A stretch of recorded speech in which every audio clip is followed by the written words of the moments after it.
billion-dollar ambition. Listing gangs of Slausons, the gladiators, the businessmen, who kind of like fought the white boys throughout the city. Jesse Owens' part used to be called Sportsman's Park. From 61 to 63, we fought the white cats from Inglewood because they said that blacks couldn't come swimming in the swimming pool.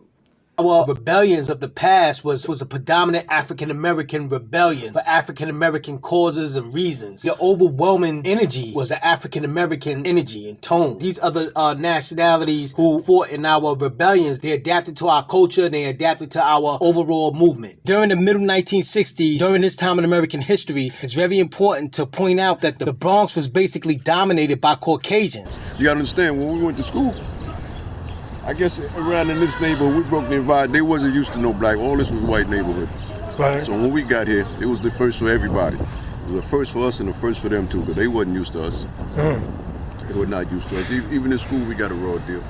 The Bronx streets was basically dominated by Caucasians. Caucasian gangs, or just Caucasians in general. The Bronx streets was dominated by Caucasians. Was there a lot of racism back then? Oh yeah.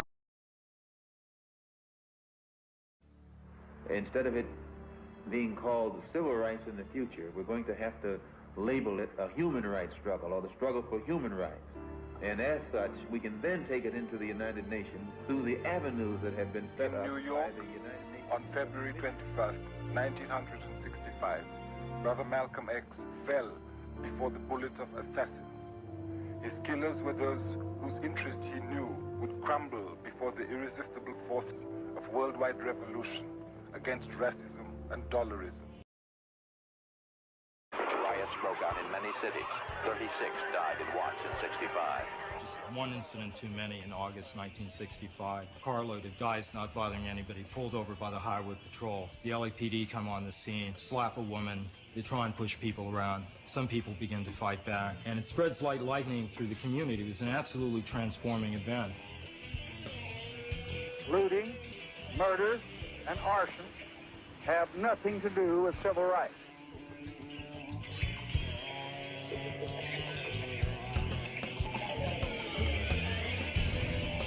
Probably the most single important thing that happened in Los Angeles in August 1965 was the youth on the streets coming together and uniting with each other to drive the LAPD out of the community.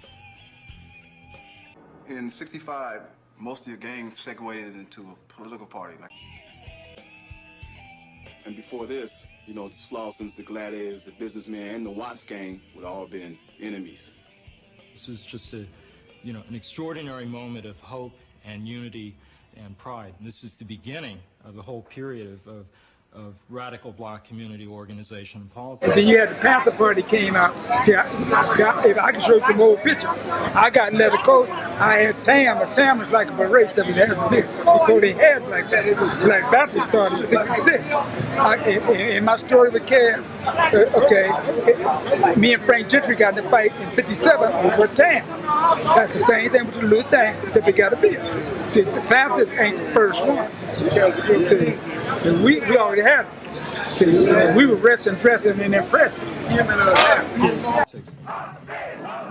Black Panther Party for Self-Defense calls upon the American people in general and the black people in particular to take careful note of the racist California legislature, which is now considering legislation aimed at keeping the black people disarmed and powerless. At the very same time, racist police agencies are intensifying the terror, brutality, murder, and repression of black people.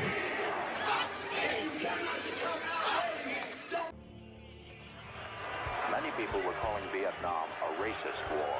For black Americans, this had a special meaning. Fighting to improve conditions at home seemed more important than fighting a war in Southeast Asia.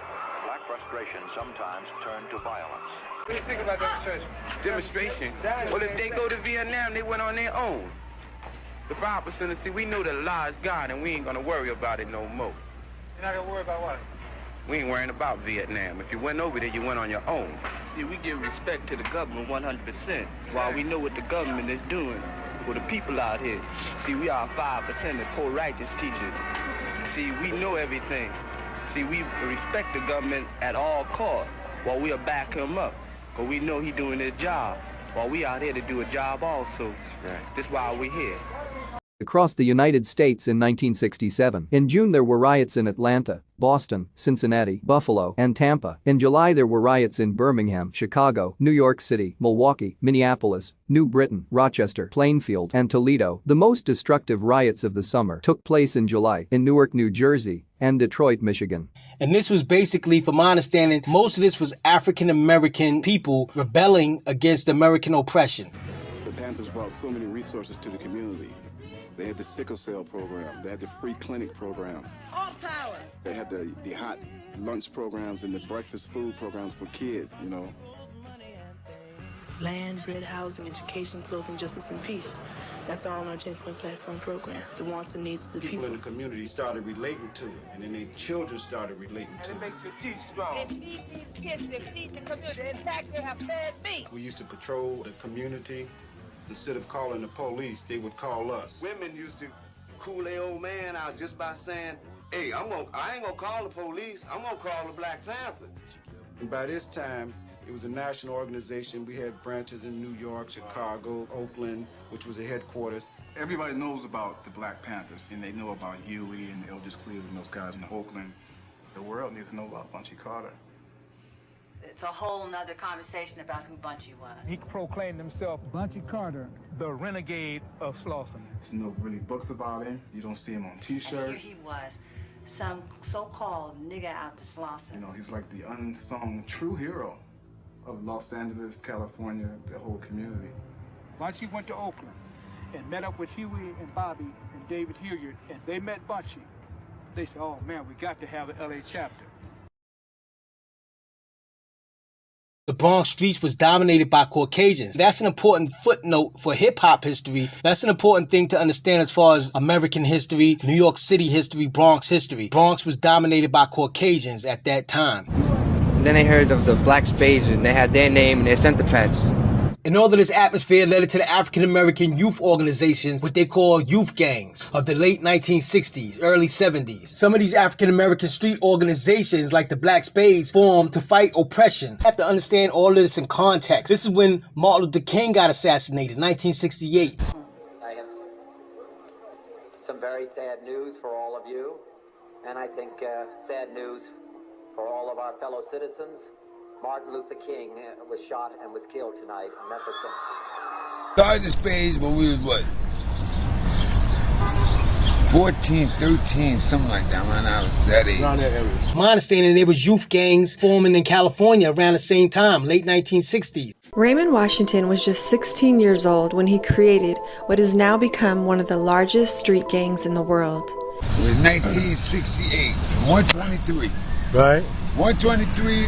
Junior high school, James M. Curran. So this is where it all started, right? The Spades? Yeah. This is where it all started, 123? 1968, 69, these are the years that Muhammad Ali was banned from boxing. Like, they took his license because he wouldn't fight in the Vietnam War.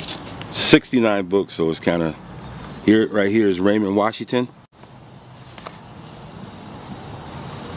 Just months later, he would get kicked out this school and go to Edison and start the Crips. It started because we had other gangs around the neighborhood that we couldn't go past certain areas. Right. They was always threatening us. And that's the way the Bronx was, man. There was so many gangs here. There were gangs all over the place. Our projects, Bronxdale, was basically on the borderline of a lot of Caucasian racist groups. Well, there's an Italian neighborhood really less than a mile from our projects to the north. They would drive into our community with baseball bats and chains and switchblades, and they would beat us up or they would rob us. Like, imagine like 20 white guys walking around looking like Fonzie. So the Black Spades formed as a way to protect our community. You could maybe, have to go to a store that was in Westchester Square, and once you get there, they're gonna chase you. They're gonna chase you with bats and beat you. So if you ran and you got to White Plains Road, you were safe. The Spades had that, like, We couldn't cross that. In '65, most of your gangs segued into a political party. Like I mentioned, the Slausons went into the Black Panther Party. He exemplified, the leadership that we all needed. He had laid it down, and that's what we've been trying to follow for the years, to set an example so we wouldn't end up like the Bloods and Crips were. And it's not no gang or criminal mentality that we were trying to exemplify. This is not for you or your set, it was for your people. It was a huge and big and rich time in history. We weren't, as the media and history would have us believe, a gang of hoodlums. I lived there. That was my life. I wasn't just some armed guerrilla intruded in on the community. That was my home. Heading up this organization is the #1 G-Man, the famed John Edgar Hoover.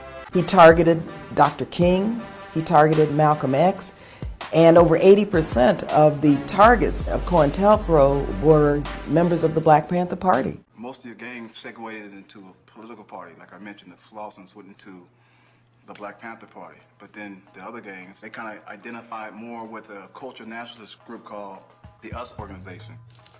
COINTELPRO was doing its mischief in attempting to pit the two organizations against each other. It got to the points where there was clearly almost a state of war that was existing between the two organizations.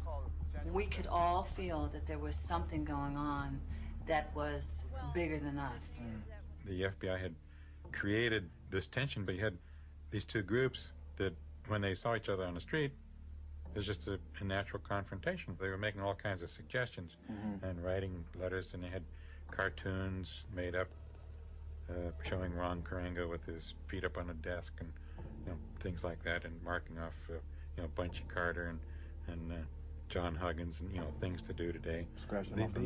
These were cartoons that were created by FBI agents. We didn't really know. Nobody believed that the FBI wanted to be bothered with some little Negroes in LA trying to organize themselves and so on and so forth. At the same time, they were sending the same stuff to them. Correspondence propaganda between the two, between Bunchy and Karenga, telling one that the other one was doing something that wasn't appropriate. Bunchy